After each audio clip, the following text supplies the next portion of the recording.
Nagtataka nga ako, parang yung mga iba na naging kandidato, nag-deliver lang yata ng suka, nabigyan na ng certificate of candidacy. Dahil wala naman natin, walang ikukumpara sa ating mga kandidato. Kung ihahambing natin sa mga napulot nila, ang ticket natin mula sa Senado hanggang Sangguniang Bayan ay mga leader na subok sa serbisyo. Magandang record na pwedeng ipagmalaki kahit kanino.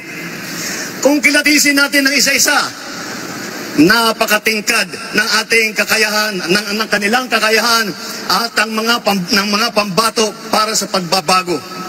At kapag pinagsama kagaya nito na nangyari dito sa alyansa, ay lalong nakaka-impress ang kanilang pinagsamang lakas at galing.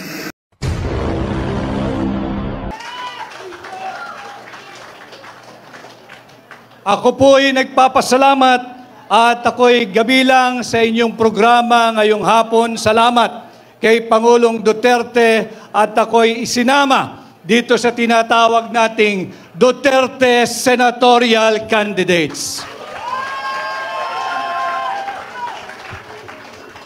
Tumugon po ako sa hamon na pamunuan ang tunay at maisog na oposisyon upang labanan at ilunsad ang gera laban sa korupsyon. Ang war on corruption na aking pinamumunuan is not just a campaign slogan. Nalalaman ko kung paano labanan ang korupsyon. Linabanan ko na sila minsan nung ako ay nasa Malacanang at pinagpapatuloy natin ngayon. Nag-file po tayo ng kaso kamakailan.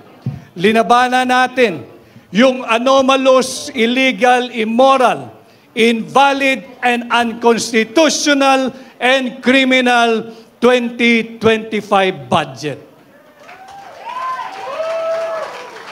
Saan ka nakakita nagpapasa ng 6.352 trillion pesos panay blanco ang Bicameral Conference Committee report?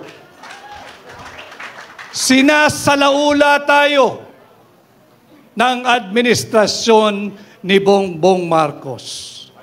Maraming nagsalita bago sa akin at nababanggit ang salitang suka. Alam ho ninyo, ang suka ang kalaban ng tanso.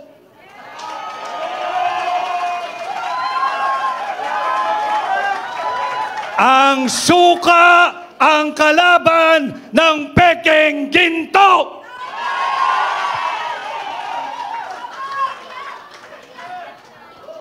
Hindi man po ako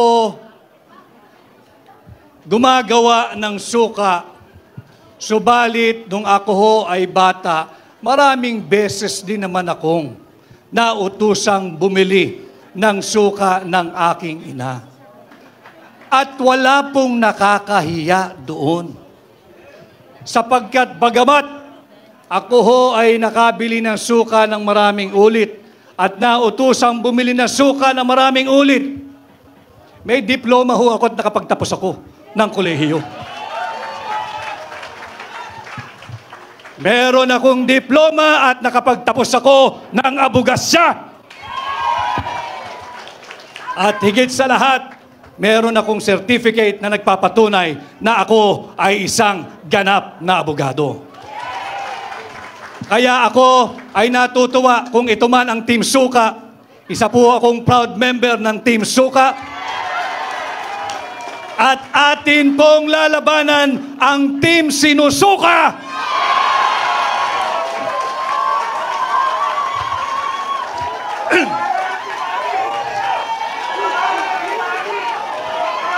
Labanan natin ang mga mambubudol.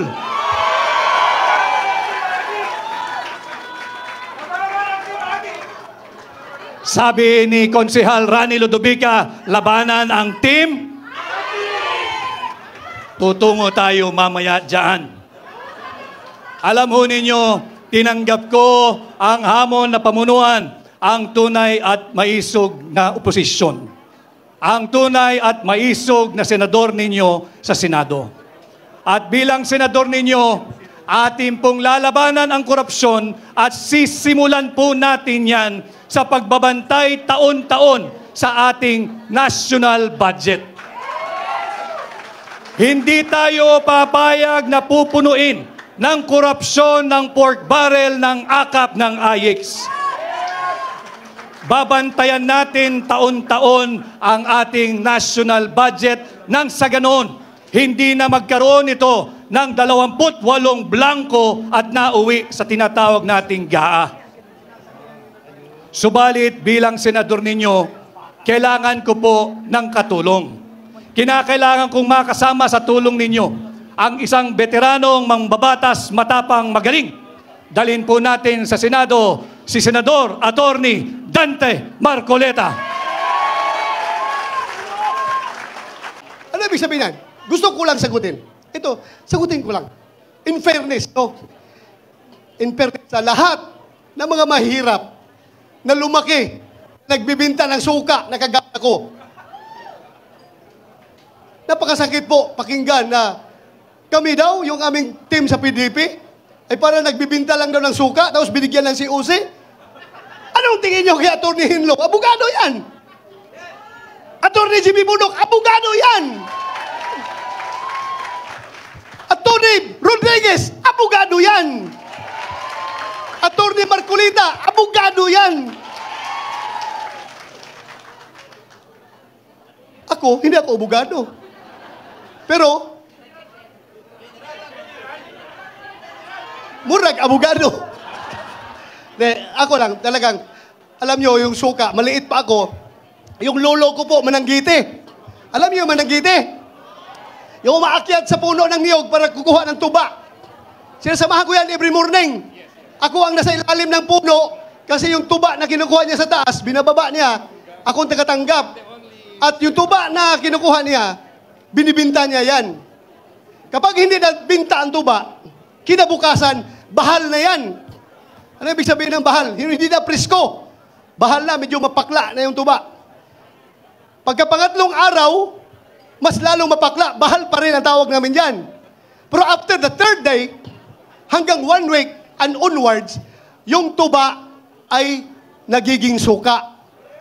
At yung suka na yan, hindi niya kinikwinta ng lulo ko, ang kanya tuba lang. Pag nabinta ang tuba, sa kanya yung pera. Pero yung suka, sobra na, ako na magbibinta niyan. So, income ko na yon, pambaon ko pag-eskwela. Nilalagay namin yan sa butilya ng bote ng long neck. Alam niyo yung long neck? Lapad, at saka yung lapad, yung tanduay. Nilagay namin yan, display ko sa labas ng bahay namin para mabili ng mga kapitbahay na dumadaan. Kaya, huwag nating maliitin yung mga nagtitinda dati ng suka. Dahil, hindi po masarap,